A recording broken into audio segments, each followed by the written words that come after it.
Salam la team, on se retrouve pour parler Premier League, mais vraiment, quelle journée de football aujourd'hui. Vinicius qui met un triplé contre Osasuna pour nous montrer qu'il méritait vraiment son ballon d'or, mais Rodri, lui, il n'a même pas besoin de jouer pour nous montrer qu'il ne l'a pas volé. Cette équipe de Manchester City, elle n'est pas la même sans Rodri. Depuis le début de la saison dernière en Premier League, Manchester City a joué 49 matchs. Ils ont joué 36 matchs avec Rodri et 13 matchs sans Rodri. Pour les 36 matchs avec Rodri, ils n'ont eu aucune défaite. Mais pour les 13 qu'ils ont joués là sans Rodri, ils ont déjà 5 défaites.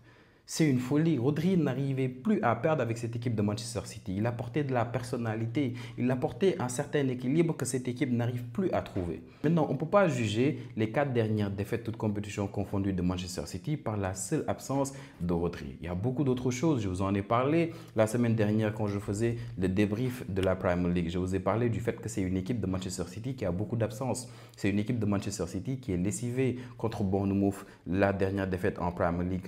On avait vu une équipe de Manchester City qui n'a pas existé durant 80 minutes. Et aujourd'hui, on a vu une ligne défensive où il n'y a eu qu'un seul défenseur central de métier et d'expérience. C'était qui? C'était Garviol et il jouait à gauche. Sinon, il y avait Simpson Posey, 19 ans, qui a complété la charnière défensive avec Walker, et il y a Rico Lewis. Donc, beaucoup de blessures. Pourquoi je dis tout ça? C'est parce que malgré l'absence de Rodri en début de saison, on avait vu une équipe de Manchester City qui arrivait à gagner. Et ça, c'est parce qu'il y avait De Bruyne. Et on avait vu dans l'animation comment De Bruyne allait à gauche pour mieux jouer avec Haaland. On avait vu aussi comment Kovacic, limite City, il jouait en 3-1-6 à un moment donné. Donc, on a vu tout ça. Maintenant, actuellement, il y a beaucoup de choses qui font que cette équipe de Manchester City n'y arrive pas. C'est que De Bruyne, il commence à revenir progressivement. On l'a vu contre Sporting, on l'a vu aujourd'hui, mais il n'y est pas encore. On a vu qu'aujourd'hui, en deuxième mi-temps, limite à un moment donné, il handicapait un tout petit peu cette équipe de Manchester City à avoir un très bon contre-pressing. C'était très compliqué parce qu'il n'a pas encore ce rythme-là. Avec toutes ces choses-là, on comprend beaucoup mieux pourquoi cette équipe de Manchester City n'y arrive pas. Et l'équipe qui en profite le mieux actuellement, c'est Liverpool. Parce que, comme je vous ai dit encore la semaine dernière quand je faisais le débrief Premier League, je vous disais que pour moi, Liverpool, ce qu'ils ont de plus que Arsenal et Manchester City, c'est qu'ils sont complets. Ils sont complets. Liverpool, ils peuvent se permettre de mettre Nunez sur le banc. Jota est toujours blessé. Ils peuvent se permettre de laisser Luis Diaz 2 ou 3 matchs où il ne va pas être titulaire. Tout ça parce qu'ils ont la possibilité de beaucoup tourner en haut. Et ils ont des profils intéressants à leur disposition. Ils n'ont pas beaucoup de blessés. Et défensivement, Slot, il a fait un travail remarquable. Les 2 dernières années de Klopp, il encaissait beaucoup trop de buts. Et Slot, je pense que le premier gros chantier qu'il a réglé, c'était la défense. On l'a remarqué dès la pré-saison où Liverpool avait une animation défensive assez différente et de plus en plus, les gens s'en rendent compte. Donc, le chantier défensif de Liverpool qu'il a réglé, les profils qu'il a à disposition, mais surtout un Keller qui a vraiment haussé le niveau. On l'a vu encore une fois aujourd'hui sur les, je pense, 2 occasions les plus menaçantes d'Aston Villa. C'était sur coup de pied arrêté, c'était des corners. Et toutes ces choses-là font qu'actuellement, que Manchester City n'y arrive pas et Arsenal n'y arrive pas et que Aston Villa aujourd'hui a beaucoup de mal contre cette équipe de Liverpool. Mais pour parler de Manchester City par exemple, aujourd'hui on a vu une équipe de Manchester City qui nous a fait à peu près le même match que contre le Sporting. Juste que contre le Sporting en première période, Manchester City a eu plus d'occasions qu'aujourd'hui. Donc aujourd'hui c'est un match où en première période, Manchester City a dominé Brighton. Brighton n'a pas eu un seul tir cadré en première période. Pas un seul. Donc Manchester City a fait le jeu dans le contre-pressing, dans l'intensité, mais surtout dans les duels, parce que c'est ça qui manquait contre Bournemouth. Je vous disais, contre Bournemouth, dans les duels, dans l'intensité, Manchester City, ils ont été bouffés. Et aujourd'hui, en première période, c'est la première chose qu'ils ont réparée. Donc tu étais même tenté de te dire, ah c'est fini, Guardiola, il a su parler à ses joueurs, c'est bon, maintenant ils sont reboostés. Mais pas du tout. En première période, l'occasion la plus franche d'ailleurs est pour Manchester City. Au-delà du but d'Haaland, il y a eu cette balle que Savigno n'arrive pas à mettre au fond, en face à face avec Verbruggen, le gardien de Brighton, mais il s'était bien interposé. Même sur le but d'Haaland qui a été causé d'ailleurs par Yacine Ayari, le milieu de terrain. Donc c'est un but où Yacine Ayari il perd la balle au milieu de terrain, récupéré par Kovacic qui lance Erling Haaland. Haaland avec sa puissance dans la foulée. Tu ne pouvais rien faire, il était déjà devant. Verbruggen s'interpose, il arrive à toucher cette balle. Mais malheureusement, Haaland continue l'effort et met cette balle au fond. Brighton, offensivement, Rutter n'y était pas. Welbeck était beaucoup dans l'effort, mais malheureusement, ça jouait très bien dans notre jeu. Donc c'était compliqué pour Welbeck. Mais en deuxième période, Urzeler, le coach de Brighton, pour moi, il fait un changement qui change carrément le match. Parce que Yacine Ayari, qui déjà avait pris un carton jaune, avait fait l'erreur qui a causé le but de Haaland, a été sorti et Baleba est rentré. Et c'est Baleba qui a changé tout le match. Baleba, une fois qu'il est rentré, défensivement, offensivement, il était partout sur le terrain. Avec Baleba, la dynamique du match a changé. Les erreurs défensives se sont un peu multipliées côté Manchester City. Et João Pedro est venu à remplacer, je pense, Adringa. Et là, c'est fini, le match a vraiment changé. C'est João Pedro d'ailleurs qui met, suite à un cafouillage dans la surface, le but égalisateur, on va dire le premier but de Brighton. Et le deuxième but vient des pieds de Baleba qui, je pense, combine très bien avec João Pedro ou Welbeck. Finalement, la passe de João Pedro pour Matt O'Reilly, le deuxième but, donc 2-1.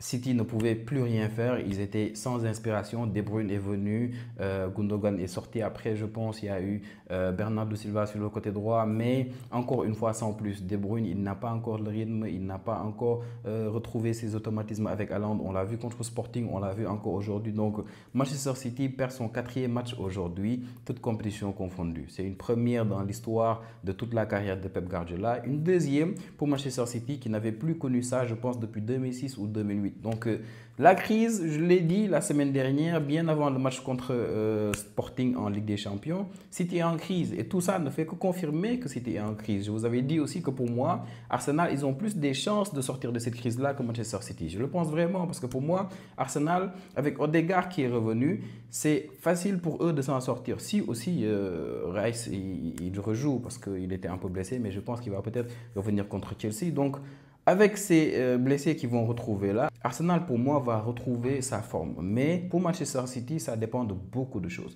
Ça dépend déjà de Foden, le meilleur joueur de l'année dernière qui actuellement n'y est pas trop, même si par exemple en début de match contre Sporting il fait un bon match, quatrième minute il met déjà un but magnifique, la première période il était top, c'est lui qui a aidé Haaland à avoir beaucoup d'occasions en première période, même si Haaland avait beaucoup raté aussi.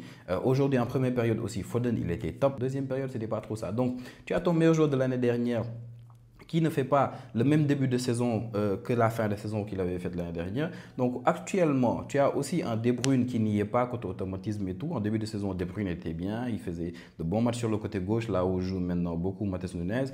Et là aussi, tu as une équipe qui n'y arrive pas trop sans Rodri parce que l'équipe manque de personnalité. Il n'y a plus cet organisateur de jeu-là, il n'y a plus cette présence-là. Donc cet ensemble-là fait qu'actuellement, City n'y est pas. Beaucoup trop de blessés aussi.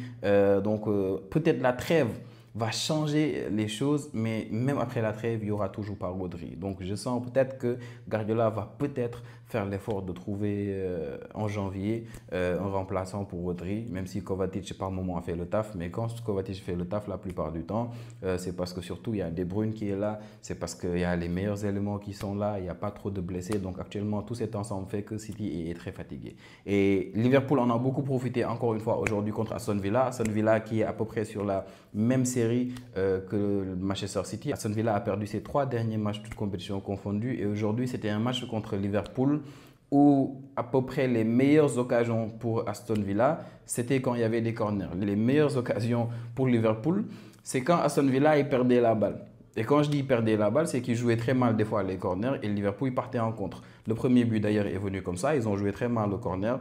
Et Liverpool, ils sont partis en contre. Van Dijk a lancé Salah. Il y a une faute sur Salah. L'arbitre a laissé l'avantage. Et Nunez a marqué le premier but. Le deuxième but aussi, c'était sur une contre-attaque en deuxième période. Donc aujourd'hui, en transition rapide, Liverpool, ils ont été top. C'était un match où tactiquement, tu as 2 équipes qui jouent avec un double pivot. Donc c'était difficile dans le jeu de voir une équipe qui arrivait à bien trouver les joueurs entre les lignes, bien dans le dos de la défense. C'était très compliqué. Du coup, Liverpool a été hyper intelligent, a beaucoup joué sur les contres en transition rapide. Ils ont été très dangereux aujourd'hui. Liverpool montre encore une fois pourquoi c'est la meilleure équipe d'Europe actuellement. Donc contre Aston Villa, ils l'ont montré en première période, ils l'ont montré en deuxième période, même s'il y a eu pas mal de ratés aussi parce que vous connaissez un peu Darwin Núñez. Darwin Núñez, c'est un attaquant qui rate les occasions les plus faciles, mais les plus difficiles arrive à les mettre. Donc aujourd'hui, il a peut-être empêché à cette équipe de Liverpool en première période de mener 2-0. Donc en deuxième période, on a vu vers les 70e minutes qu'Aston Villa, avec les changements, avec l'entrée de John Duran, avec Onana qui est sorti, Onana qui devant la défense